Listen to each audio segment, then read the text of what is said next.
Unit 9 ratio analysis. Ratio அனாலிசிஸ்னா என்ன அப்படின்னு பார்த்தீங்கன்னா, இது வந்து ஒரு டூல் ஃபார் ஃபினான்சியல் அனாலிசிஸ். ஒரு கம்பெனியோட பெர்ஃபார்மன்ஸ் எப்படி இருக்குது அப்படின்னு பார்க்கறதுக்கு இந்த ரேஷியோ அனாலிசிஸ் வந்து நமக்கு ஹெல்ப்ஃபுல்லாக இருக்குது. ரேஷியோ அனாலிசிஸோட மீனிங் என்ன அப்படின்னு பார்த்தீங்கன்னா, ரேஷியோ அனாலிசிஸ் வந்து it is a mathematical expression of relationship between two related items. Related items அப்படின்னா சேம் நேச்சர் இருக்கிற ரெண்டு ஐட்டம்ஸை வந்து அதோட ரிலேஷன்ஷிப் எப்படி இருக்குதுன்னு பார்க்க போகிறோம். ரெண்டு ப்ராடக்டோட வெயிட் எடுத்து இதோட வெயிட் எவ்வளோ இருக்குது, அதோட வெயிட் எப்படி இருக்குது அப்படின்னு பார்க்குறது. இல்லைன்னா ரெண்டு பர்சனோட ஹைட்டு, அது வந்து இவனோட ஹைட் என்ன அவங்களோட ஹைட் என்ன அப்படின்னு பார்க்குறோம் அப்படின்னா அதை வந்து என்னென்னு சொல்கிறோம், ரேஷியோ அனாலிசிஸ். ஒருத்தரோட ஹைட்டையும் இன்னொருத்தரோட வெயிட்டையும் நம்மளால கம்பேர் பண்ண முடியாது. ஆனால் ரெண்டு பர்சனோட சேம் ஏஜ் குரூப்ல இருக்கிற ரெண்டு பேரோட வெயிட்டையும் கம்பேர் பண்றதை வந்து என்னன்னு சொல்றோம், ரிலேட்டட் ஐட்டம்ஸ். அடுத்தது ஆர் இன்டர்டிபெண்டன்ட் ஐட்டம்ஸ் கொடுத்துருக்காங்க. இன்டர்டிபெண்டன்ட் ஐட்டம்ஸ் அப்படின்னா இப்போ நம்ம வந்து என்ன பார்த்தோம், வெயிட்னா இன்னொருத்தரோட வெயிட்டையும் கம்பேர் பண்றோம், ஹைட்டுன்றப்ப ரெண்டு பேரோட ஹைட்டையும் கம்பேர் பண்றோம் இல்லையா. இன்டர்டிபெண்டன்ட் அப்படின்னா இப்போ என்னோட ஏஜுக்கு எனக்கு என்ன வெயிட் இருக்கணும், என்ன ஹைட் இருக்கணும் அப்படின்னு ஒருத்தருக்கு மட்டும் பார்க்குறோம் பாரு, இது வந்து என்னன்னு சொல்றோம், interdependent items. Ratio is calculated by dividing one item by the other related item. So இதை வந்து டிவைட் பண்ணி தான் நம்ம இந்த ரேஷியோ வந்து கால்குலேட் பண்றோம்.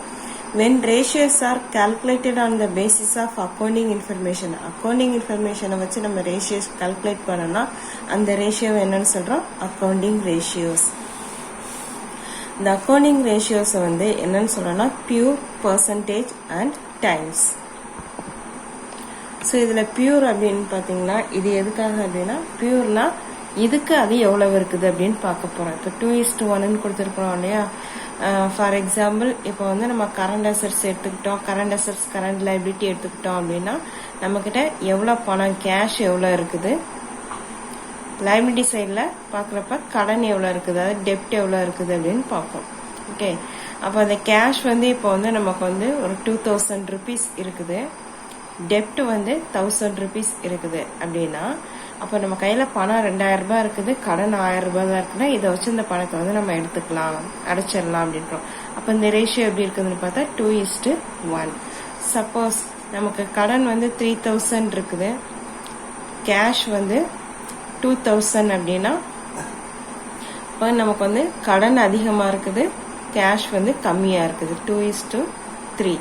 இது வந்து கேஷ், இது வந்து கடன் இப்போ இருக்குது. இப்போ இதை அடைக்க முடியல, அப்போ இதுக்கு நம்ம என்ன பண்ணணும், அடுத்த ஸ்டெப் என்ன பண்ணலாம் அப்படின்னு பார்க்கறதுக்கு என்ன பண்ணுறோம், பியூர். ஓகே, 2:1.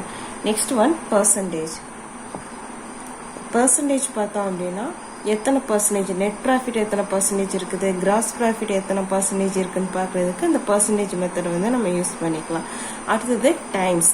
இப்போ இந்த எக்ஸாம்பிளே பார்க்கலாம். இப்போ நம்ம கிட்ட கேஷ் எவ்வளோ இருக்குது, 2000 இருக்குது, கடன் வந்து எவ்வளோ இருக்குது, 1000 rupees.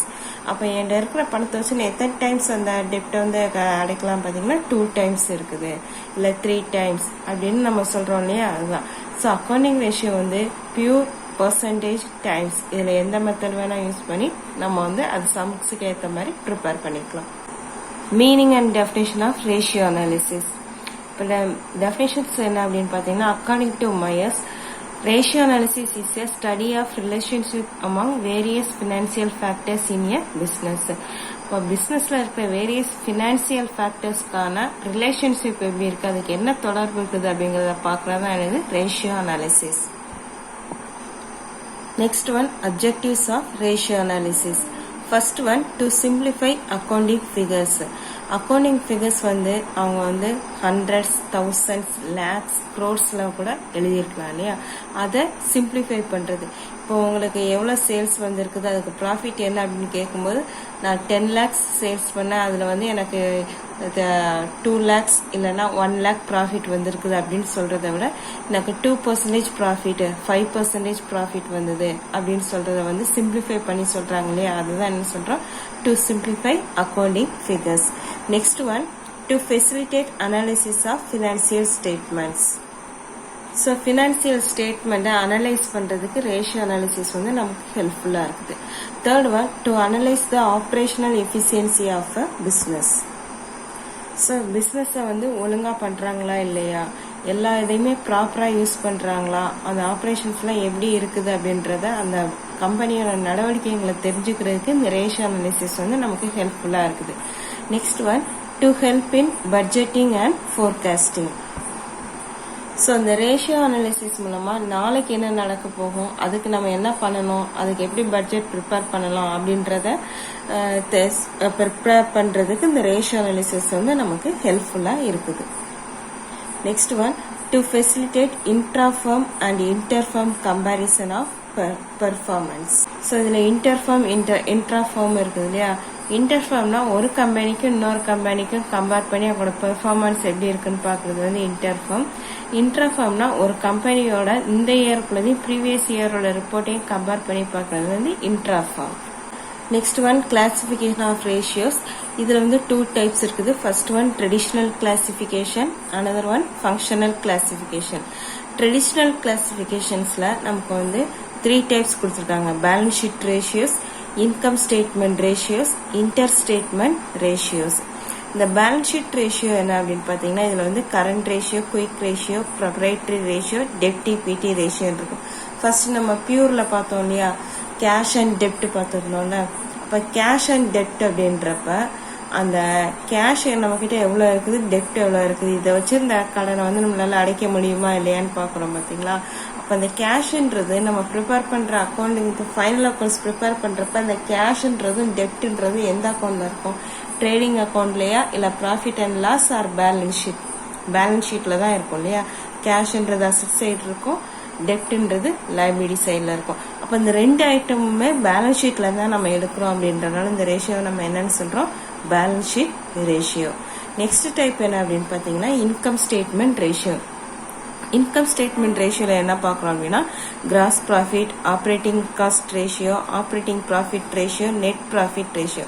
So trading account and profit and loss அக்கௌண்ட்ல இருந்து இப்போ கிராஸ் ப்ராஃபிட் எடுத்துக்கிட்டோம்னா சேல்ஸ் எவ்வளோ இருந்தது, அதுக்கு கிராஸ் ப்ராஃபிட் எவ்வளோ இருக்குது அப்படின்றத கம்பேர் பண்ணுறப்ப இந்த 2 ஐட்டமுமே நம்ம ட்ரேடிங் அக்கௌண்ட்ல தான் எடுக்கிறோம். அதுமாதிரி நெட் ப்ராஃபிட்டுக்கு நம்ம கம்பேர் பண்ணும்போது இன்கம் எவ்வளோ இருக்குது, எக்ஸ்பென்ஸ் எவ்வளோன்னு பார்க்கும்போது அதையும் நம்ம வந்து நெட் ப்ராஃபிட் அண்ட் லாஸ் அக்கௌண்ட்ல தான் எடுக்கிறோம் இல்லையா. ஸோ ட்ரேடிங் அக்கௌண்ட் இல்லை நெட் ப்ராஃபிட் அண்ட் லாஸ் அக்கௌண்ட்ல இருந்தோம் நம்ம ஒரு ஐட்டம்ஸை எடுத்து கம்பேர் பண்ணோம் அப்படின்னா அது என்ன ரேஷியோ அப்படின்னு பார்த்தீங்கன்னா income statement ratio. Next third one, inter statement ratio. So இந்த இன்டர் ஸ்டேட்மெண்ட் ரேஷியோஸ் அப்படின்றது என்ன அப்படின்னு பார்த்தீங்கன்னா இதில் நம்ம எடுக்க போகிற 2 ஐட்டம்ஸும் ஒன்று வந்து பேலன்ஸ் ஷீட்லேருந்து எடுத்திருப்போம், அனதர் ஒன்று வந்து இன்கம் ஸ்டேட்மெண்ட்ல எடுத்து கம்பேர் பண்ணி பார்த்துருப்போம். ஸோ இதுலேருந்து ஒன்றுன்னு எடுத்து நம்ம கம்பேர் பண்ணி பார்க்குறது என்னன்னு சொல்கிறோம் இன்டர் ஸ்டேட்மெண்ட் ரேஷியோஸ். ஸோ இந்த ட்ரெடிஷ்னல் கிளாசிஃபிகேஷனில் இந்த 3 மெத்தட்ஸ் தான் இருக்குது. பட் இது வந்து அந்த அளவுக்கு நமக்கு ஹெல்ப்ஃபுல்லாக இல்லை அப்படின்றனால அடுத்து என்ன மெத்தட் பார்க்க போகிறோம் அப்படின்னா ஃபங்க்ஷனல் கிளாசிஃபிகேஷன்.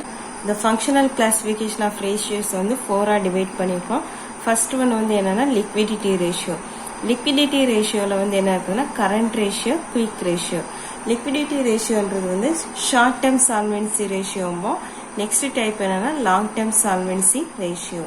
இந்த ரெண்டுமே என்ன அப்படின்னு பார்த்தீங்கன்னா கடன் அடைக்க முடியுமா முடியாதா அப்படின்றத பார்க்குறோம்.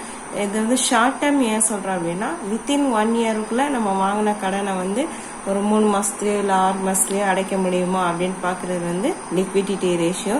அதே மோர் தென் 1 இயர் ஒரு 3 or 4 இயர்ஸ்க்குள்ள நம்ம வாங்கின கடனை வந்து அடைக்க முடியுமா இல்லையான்னு பார்க்குறோம் அப்படின்னா அது வந்து லாங் டேர்ம் சால்வென்சி ரேஷியோ. இதில் என்னெல்லாம் வரும் அப்படின்னு பார்த்தீங்கன்னா டெப்ட் equity ratio, proprietary ratio, capital gearing ratio.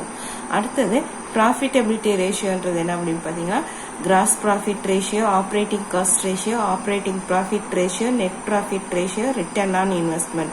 எவ்வளோ கிராஸ் ப்ராஃபிட் இருக்குது, நெட் ப்ராஃபிட் என்ன, ஆப்ரேட்டிங் ப்ராஃபிட் என்ன அப்படின்றத பார்க்க வந்து ப்ராஃபிட்டபிலிட்டி ரேஷியோ. அடுத்தது turnover ratio. Turnover ரேஷியோவில் என்ன இருக்குது அப்படின்னு பார்த்தீங்கன்னா stock turnover ratio, trade receivables turnover ratio, trade payables turn over ratio, fixed assets turnover ரேஷியோலாம் இருக்குது. ஸோ நமக்கு எவ்வளோ சேல்ஸ் இருக்குது அதை வச்சு நம்ம என்ன பண்ண முடியும் அப்படின்ற டீட்டெயில்ஸ் வந்து இதில் பார்க்க போகிறோம்.